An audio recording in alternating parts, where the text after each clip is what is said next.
Hey there, and welcome to the Think Fitness Life podcast.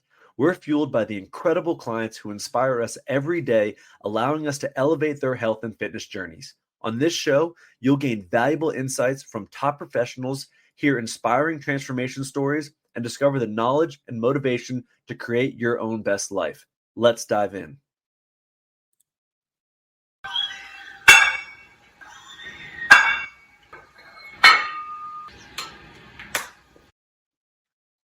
As someone who has continuously used therapy as a way to heal and elevate my personal performance, I know wholeheartedly that you cannot always read the label when you're in the jar. And that's why it's so helpful to have a professional in your corner to talk to. This podcast is sponsored by BetterHelp to provide our listeners with the opportunity to work with a licensed therapist from the comfort of your own home. Receive 10% off your first month when you sign up by going to betterhelp.com/TFL.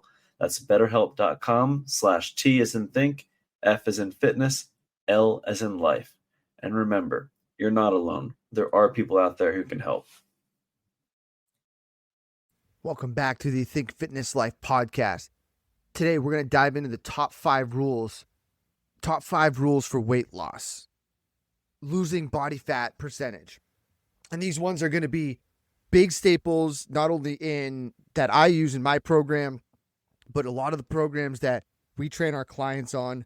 They're going to be huge staples, and they're going to be simple things that you're going to be able to take away and start today to start driving good behavior patterns and drive good training programs to drive good habits for the better of yourself in the future and to get to those goals. Because most people right nowadays are aware of what they look like. They're aware of their goals and their internal drives to become better, to be who they want to be, and to be honest, look like what they want to look like, or have a image of what they want to look like in their head.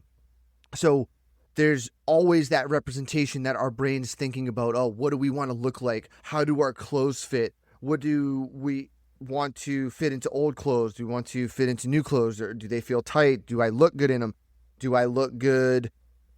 Whatever it is, right? There's so many things out there that is driving our appearance. And it is very ingrained in us socially and as humans to want to be able to look good and to be in shape. It's driven from this innate drive of the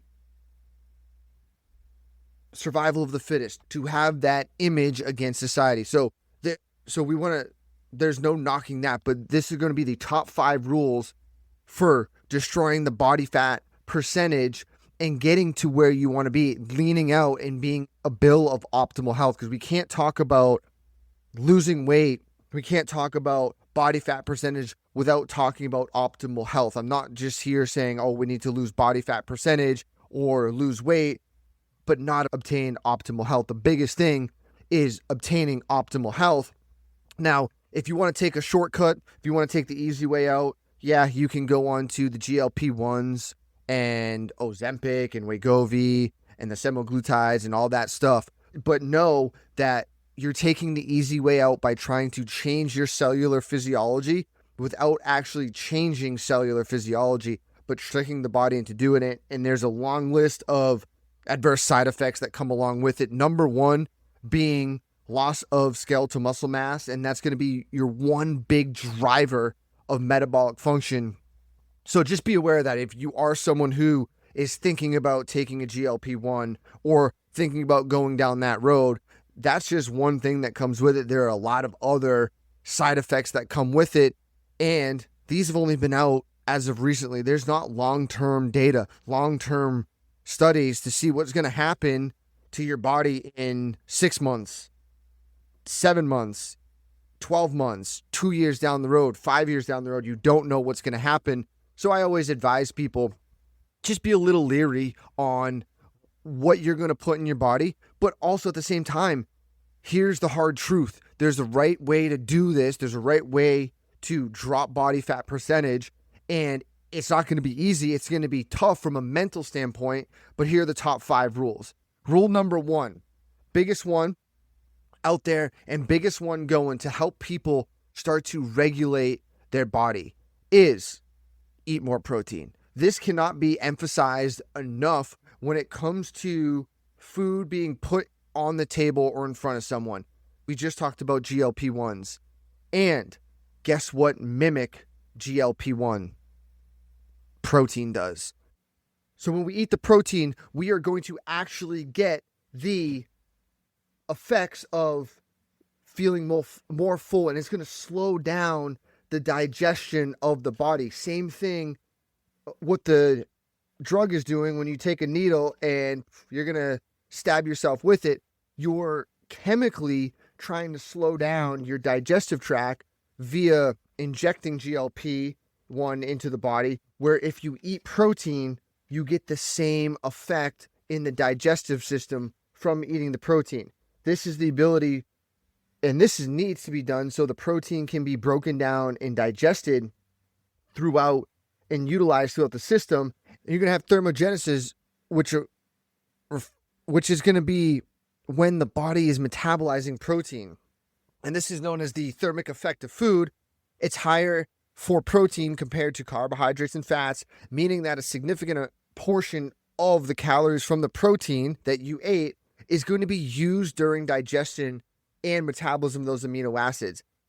Sometimes it's been even showed that it can be over 10% of the calories ingested that's going to be used for breaking down protein. So if we're eating more protein, you are going to therefore create a bigger thermogenic effect and burn more calories. What we're also doing with protein is we're driving metabolic tissue, muscle tissue, to be increased and enhanced.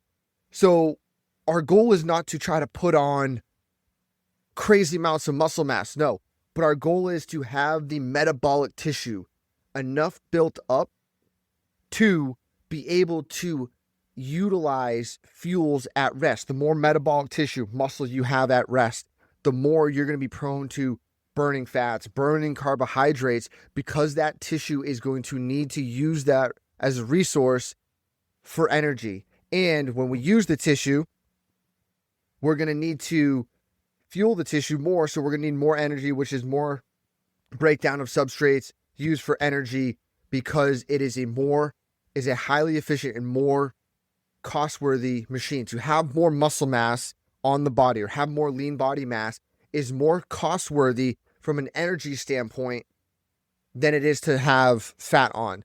So think about that. The more you can put on lean body mass, skeletal muscle mass, it's more costly because the body's now got to burn more substrates, burn more calories to keep that muscle mass on. That's why when people stop working out a week or two, all of a sudden those muscle gains will go away. Go even further without working out or resistance training, further going away. It is a high cost tissue, but it is going to drive a lot of metabolic process. So therefore, number one rule, get more protein in than you think. And I would guarantee that most people are not even coming close to what they need per day for protein or close to what they think they're getting in for protein. Here's a good way to put it. 1 gram per pound of body weight, which equates to about 2.2 grams per kilogram a day. And some will even go higher than that, and there's no detrimental effect. Some studies have gone up to 3.3 grams per kilogram a day and still have seen increase of muscle mass. Now, most people, to get 3.3 grams a kilogram, that's going to be insane for them. They're not going to realize how much they're going to have to eat to obtain what that's going to look like. To obtain the amount of protein for your body weight is way more than you think. So if we have a 150 pound human, they're going to need to eat 150 grams of protein a day. Think of your average steak or piece of chicken, probably 35 to 40 grams, maybe 50 grams. How many of those a day that you have to eat to be able to reach that 150?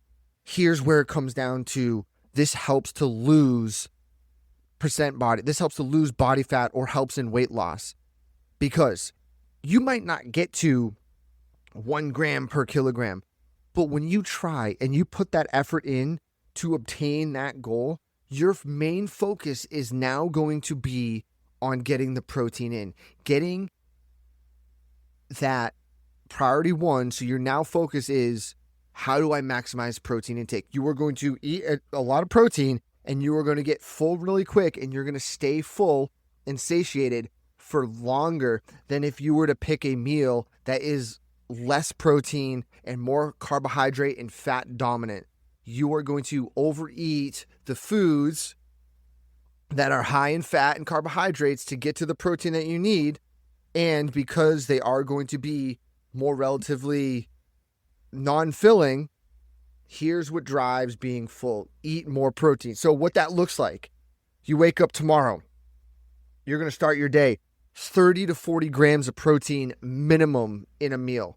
Now, many will find this really challenging, because especially for breakfast, to understand what 30 grams of protein actually is, 30 to 40 grams of protein actually looks like, it's more than people are used to eating. And that's the whole point.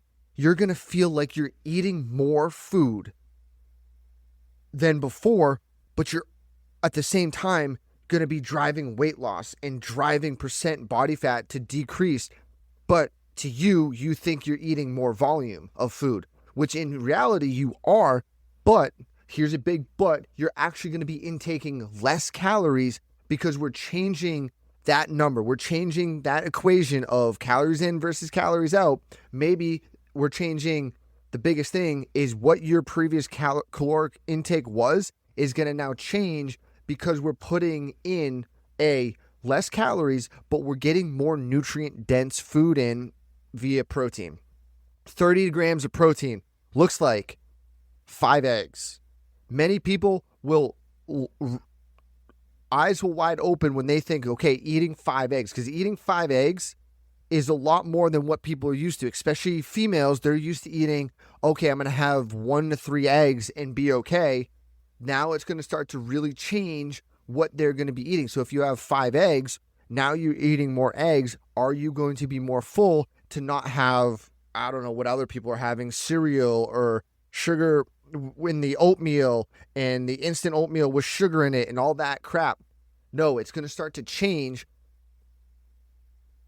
the way you approach how to address your meals and your planning. And that is one thing that's going to be a huge driving factor of how to change your physiology, how to drop body fat really fast, is get on a high protein diet. What this will do is also cut out the other carbohydrates and processed food, if you're eating it, that you are consuming on a daily basis. And your one goal becomes, how do I acquire more protein and get to a gram per body per pound?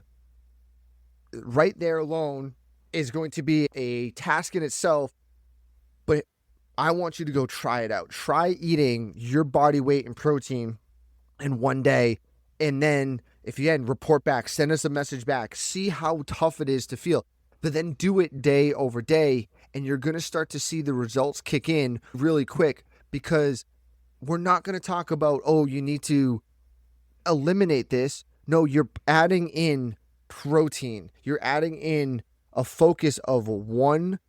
When you focus on that, the other things are going to go out of the wayside, because you're not going to be hungry for them. You're not going to need them. So what a breakfast might look like for someone, especially let's say you're females, you might go, let's go 3 eggs, 2 pieces of turkey bacon, and some Greek yogurt. There's a protein-driven meal in itself that's adding, so it's not just straight eggs, you're adding some variability. And yes, in the Greek yogurt, I have my clients put strawberries or blueberries to get a little fruit in, get some antioxidants in, get that stuff into the system.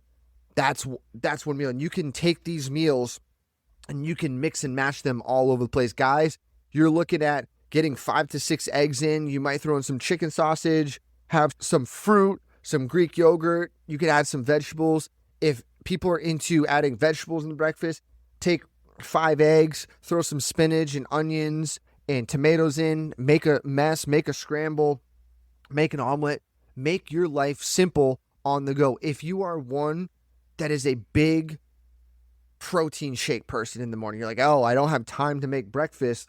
Right off the bat, you are dropping 2 scoops of your favorite protein. I go whey protein, 2 scoops of protein into the shaker cup, shake it up, or 2 scoops of protein into the blender, mix it in with some berries, some ice. There's your smoothie for the day.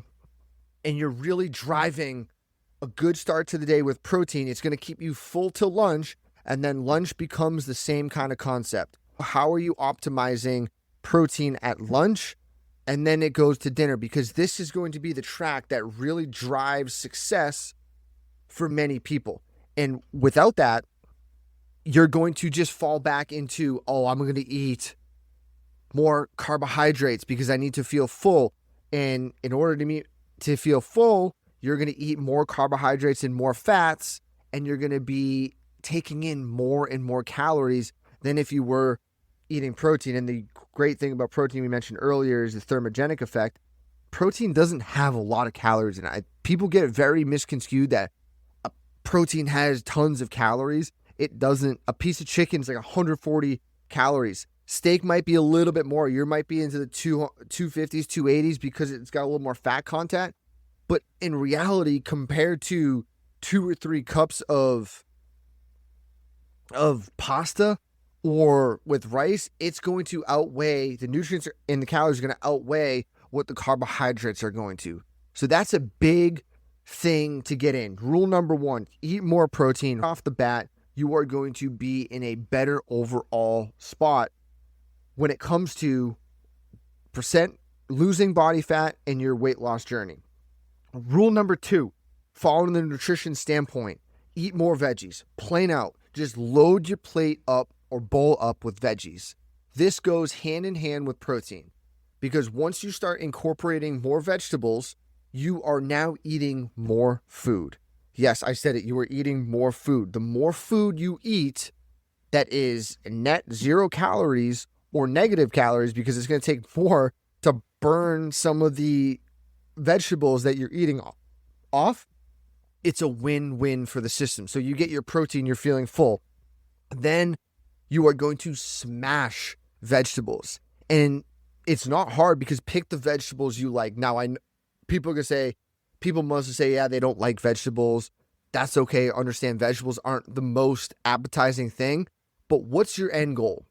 What is your end goal to be? Is it to enjoy your food, or do you want to change your body fat percentage? Do you want to lower body fat? Do you want to lose weight? Because that is the choice that you're going to have or come to when you're thinking, oh, I don't want to eat vegetables because A, they don't taste good, or I just don't like them. Too bad. Get over it. Find vegetables you like. One of the biggest meals, or the best meal I like to use with clients to drop percent body fat, even myself, to drop percent body fat, but be able to maintain metabolic tissue, is big protein source, 1 to 2 pieces of chicken for me, a piece of steak, and I load up a bowl of salad. And it takes a little bit longer to eat, but you're putting in all the good vegetables. You can add whatever you want to your salad. I then like to add so I'll put a salad in spinach, lettuce, tomatoes, peppers, onions, maybe some broccoli, I like to use some goat cheese on there, or some feta cheese. Then I put blueberries on because I like a little sweetness on my salad.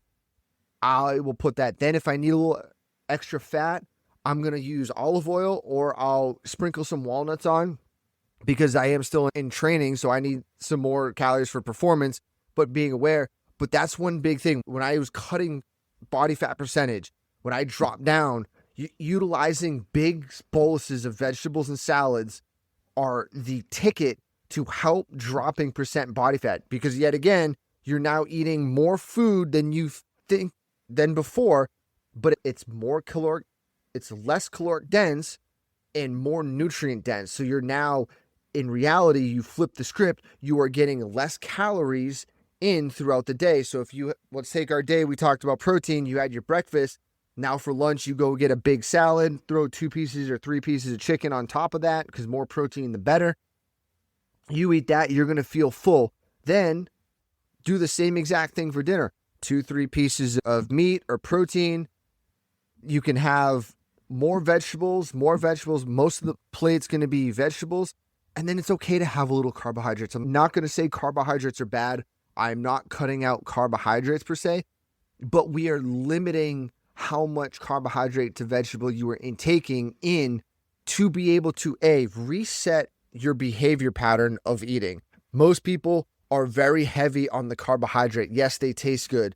Yes, they're more satisfying than vegetables, but we are reframing how your body thinks towards, okay, I need to be able to drive myself to understand how to eat appropriately and not overeat carbohydrate source. And when I talk about carbohydrate sources, I'm talking about the sources like potatoes, sweet potatoes, rice, quinoa. For me, that's about it on the carbohydrates. Now I'm talking more or less your starchy carbohydrates. Rather, I know some vegetables are considered carbohydrates, but I really don't consider vegetables to be carbohydrates because the amount of vegetables you have to eat to get the load of carbohydrates is way more than people are actually going to eat in a sitting. So I take that out of consideration and say the vegetables are going to outweigh the couple grams of carbohydrates that are actually in them, and it's loaded with fiber, so it's a whole different story. What we're cutting out and minimizing on the carbohydrate size is your breads, your pastas, your processed carbohydrates that are really your main kind of fillers that people feel like they need to eat to become full. So one big thing is why sandwiches make you feel full is because the bread's going to drive that full feeling and you're going to get the good sugar and your body's like, okay, we're good. But if you flip that, take the bread off and add more vegetables and crush the protein, there is your meal right there. So rule number 2, add more veggies every chance you can get to a meal. Breakfast, lunch, dinner, snack, add them in and you're going to reap the benefits of losing body fat quicker while staying consistent on that eating routine, because you now don't have to think about, oh, I need to cut out and restrict calories. No, we're going to do that by adding more food. You're eating more, but the food you're eating is actually going to be less calories. It's going to be something that is that simple. Yes, I said simple because it is simple to add it in. It's going to be on to the person doing it to mentally break through that barrier of, oh, this food is not as enjoyable as the mac and cheese. Get over it. It is what it is. It should be the goal is going to drive.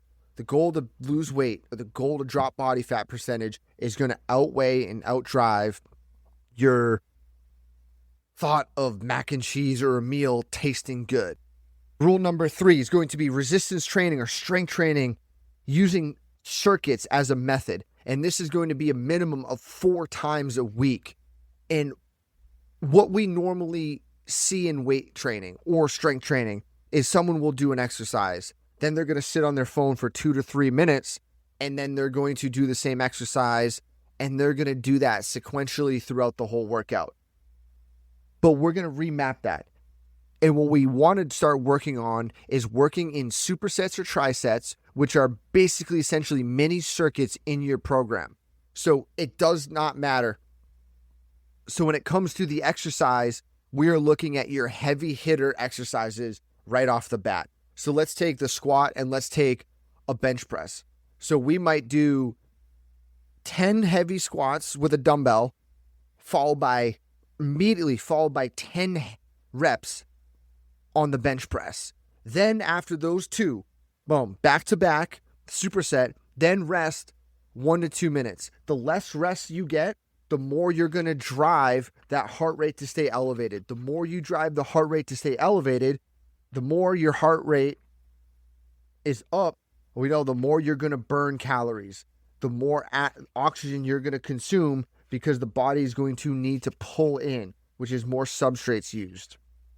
So we take that rest and then we repeat that cycle. Now, here's where it gets crazy. You could take those two exercises. You can repeat that 3 to 6 rounds, and you're going to drive that heart rate up. You are going to push the full body adaptation. You're going to train your whole system from a peripheral heart action. So you're pushing blood to the legs and the upper body, which is building in conditioning as we go, because your heart rate staying in a higher zone than if you would just doing 10 reps and sitting there for 2 minutes. You will take your recovery after the 2 exercises and then repeat. So like I said, 1 to 2 minutes of active recovery and then right back into that next pairing superset. If you're using trisets, which is 3 exercises back to back, go for that. It could be any exercise. It could be hex bar deadlift, pull-ups, sit-ups. It could be hex bar deadlift, pull-ups, rows, or another leg exercise. Whatever it is, make that exercise, make that circuit metabolically taxing on the body. That comes to the next part of rule 3. Make things very taxing on the body. We want to push our body to be in this burn sensation. We're really driving the glycolytic system to go haywire. And then once we overload that, we're going to now start to tap into the aerobic system while we are weight training. We use reps of 8 to 20 reps to build that resiliency. What that's going to draw out to, or it could be a little bit more, what it's going to draw out to is sets that are going to probably last anywhere from 10 to 30 seconds. Now you're really starting to push the demand of your metabolic system to say, hey, we need more energy and we need to build it fast to recuperate so you can do that next series. So heart rate's up, metabolic demand is up, body is saying, hey, we now need to pull more substrates in for fuel, burn more fat, burn more carbohydrates. Then at the same time, the body's saying, we need to be able to keep this metabolic tissue on to burn all these substrates. We need to keep muscle mass on, signal muscle mass. When the workout's over, the body's going to say, hey, we need more lean body mass, metabolic tissue, muscle. And this is where your increased protein comes in.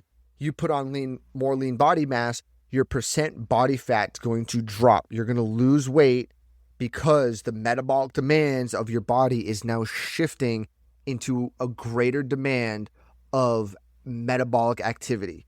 So that's rule number 3 is huge, and it's going to encompass rule number 1 and 2, but mainly number 1, get that strength training in circuits and be a machine. 30 to 45 minutes in the gym and really crush through the circuits, because that's what's going to allow you to be able to optimize muscle mass and optimize the system from a conditioning standpoint, because you're going to be working in a higher threshold. You might be 130 to 160 in the heart rate. Sometimes you might go over 160 in the heart rate, but you're training your body to be in that zone and stay in that zone pretty consistently. So the former world of, oh, I need to go in the gym and do strength training and I need to do a set and then rest and then do another set. Better ways to optimize for weight loss, better ways to optimize for dropping body fat is you're going to be moving at a high pace. You're going to do high rep sets. You're going to do more reps. You're going to keep that heart rate elevated the whole time as your body is going to continuously to move throughout the workout. And this one big thing, if you are wearing wearable, trackable technology, track what the session looks like from a caloric standpoint. Track what the session looks like from a heart rate standpoint. And you'll see that correlation. As the heart rate stays elevated longer, the demand for calories burned is going to increase. So in our equation where we're now eating more food, we're intaking less calories, but still getting the benefit of building lean body mass. And then in the gym, we're going to be burning more calories. Right there, the equation for fat loss is skyrocketing in your favor. So why wouldn't someone be taking advantage of this? The big goal is to have rule 1, 2, and 3 in place to set yourself up for success. And that brings us to rule number 4. On the flip side of strength training, we have cardiovascular training, cardio training. Many people have this idea that running and long distance cardio is good for weight loss. But in reality, hate to break it to you, it's really not that great for weight loss because the body adapts quick to cardiovascular work. And at the same time, to get a greater effect, you're going to have to go longer in duration. So to see a physiological change in your body from doing cardio, you're going to have to do about 90 minutes a day of cardio. That is a lot of cardio, and a lot of people don't have that time. So we're going to utilize a type of cardiovascular training that's going to drive more metabolic demand on the system. Right now, this is working for dropping fat. And if you got to do it quickly, you're going to do it in certain phases of the program. But at the same time, if you're looking to drive it for long term, you're going to have a little bit more long duration cardio built in for overall heart health. But if you're looking for fat loss and weight loss right off the bat, we are talking rule 4. We are sprinting. We are doing sprints 3 times a week. And yes, we said we're strength training 4 times a week. You can add these 3 time a week sprints on off days, or you can add them on strength training days after you strength train. But what we are talking about is on sprinting is if you have the ability, you can sprint on a treadmill. You can go outside and sprint. You can sprint during your runs, which is on the road is going to look like we're going to sprint for 10 seconds as hard as you can, and then you're going to walk or rest for 50 seconds to a minute and repeat that 10 times. If you are on a bike inside, assault bikes are good, spin bikes are good, your same protocol, you're going to sprint from anywhere from 10 to 20 seconds. You're going to then rest a minute to a minute and a half, and you're going to repeat that 10 to 15 times. One of my favorite protocols on the assault bike is 15-second sprint, rest 45 seconds, 15 rounds. You are going to go as hard as you can for a duration of time, and then you're going to get a slight recovery, and then you are going to repeat that. This is going to drive metabolic demand from muscles to say we need more blood, we need more oxygen because we're going at an intensity that is so crazy.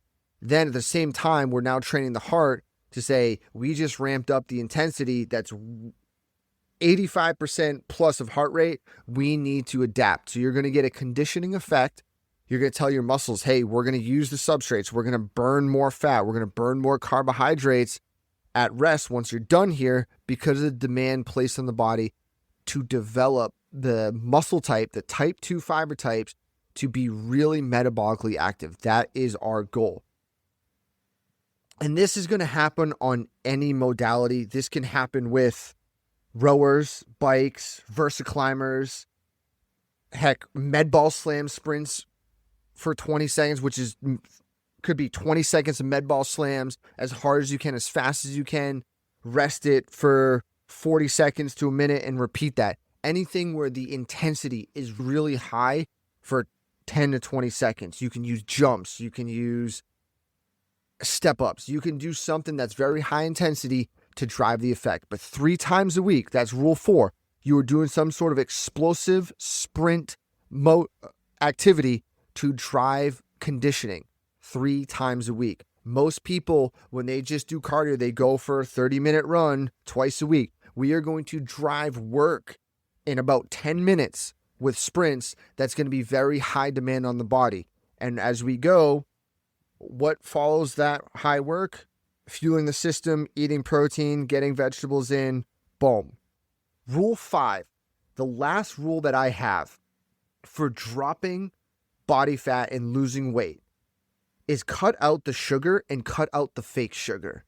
Because what this does, not from a calorie standpoint, cutting out sugar, it's going to drop your hormone levels, drop glucose. It's going to help regulate your insulin, which helps your hormones drive to be more anabolic, which is either testosterone or estrogen, to do what it does in the system. If we have a lot of sugar, blunts testosterone, sugar blunts estrogen, and doesn't allow us to gain the muscle or put on the lean body mass that we are looking to get to be successful when it comes to weight loss. But the mental side of things is sugar drives poor eating. And the fake sugar drives even more poor eating. And this is one that really, for me, I notice people like to get around with energy drinks. People are going to these caffeinated energy drinks that are filled with sucralose because, not that they need it, they think they need the caffeine, but they really don't probably. If so, just drink black coffee. But they're doing it for the sweetness of it. And they're doing it because they're getting now their sweet fix of the day and getting energy. So they're like, oh, and they're super popular. I totally get it.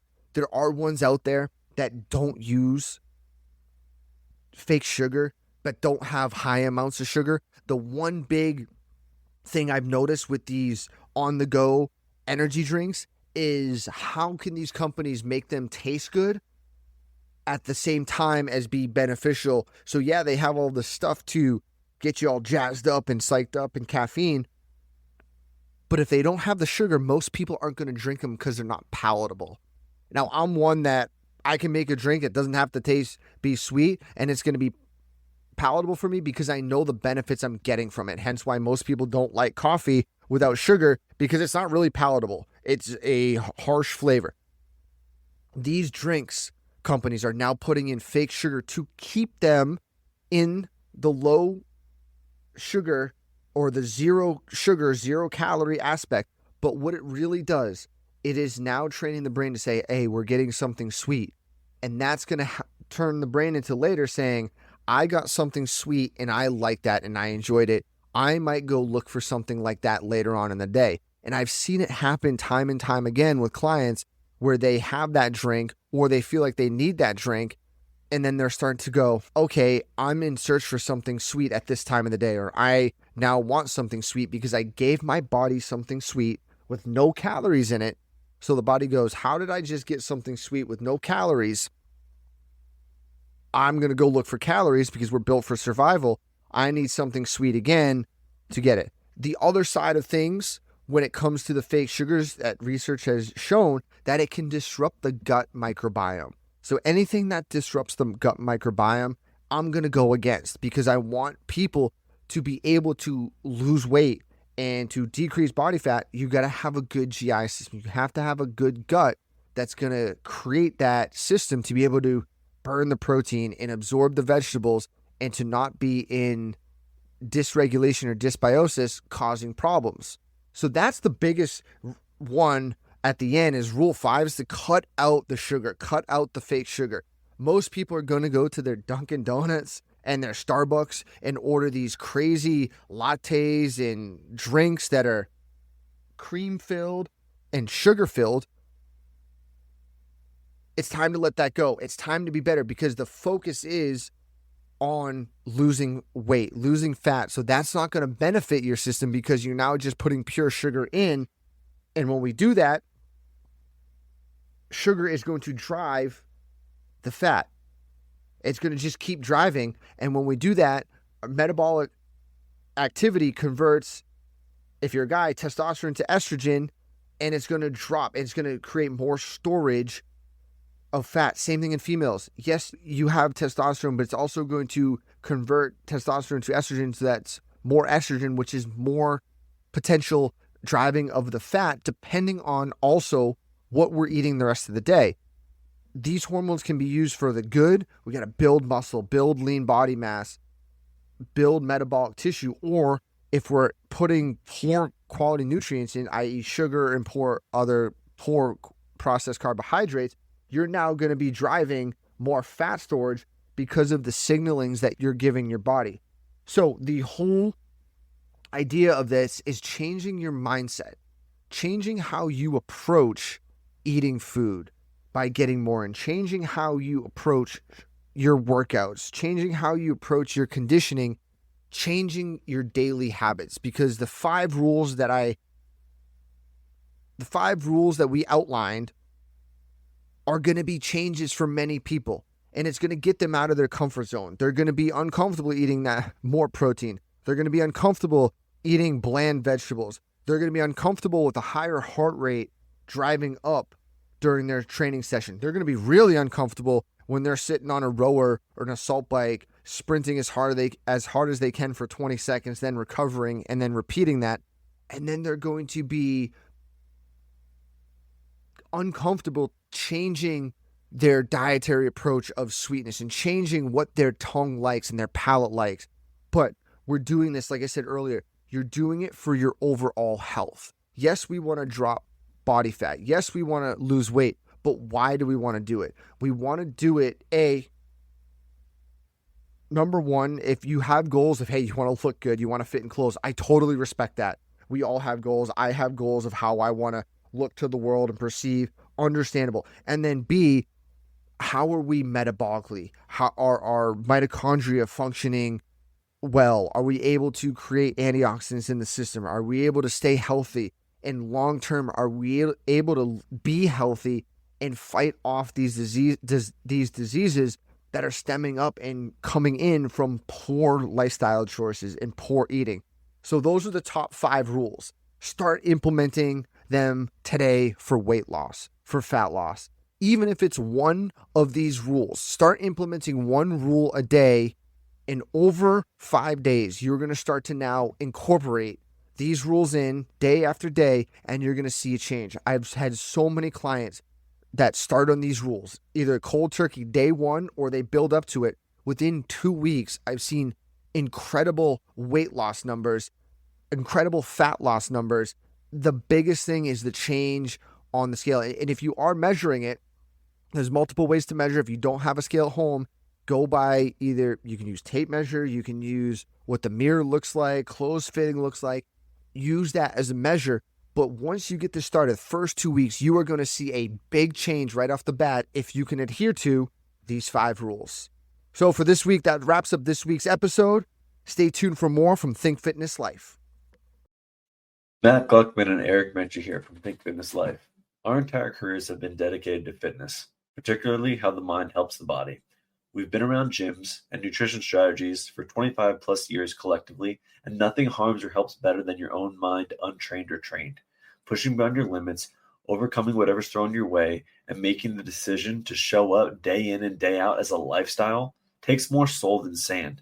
And what I mean by that is when you can get your mindset and heart leading you consistently in the direction of your goals and dreams, well, it's just a matter of time before you have the performance, physique, or quality of life you're yearning for. See, your thoughts will stem from your beliefs, which will then lead you to action, which develop into your behavior and ultimately lead you to results. It's really that simple. Our process takes time and it takes open communication. It's amazing what pops up along the fitness journey to betterment, and we can be there every step of the way. To learn more or apply for coaching, visit www.thinkfitnesslife.com. Start recreating your life today.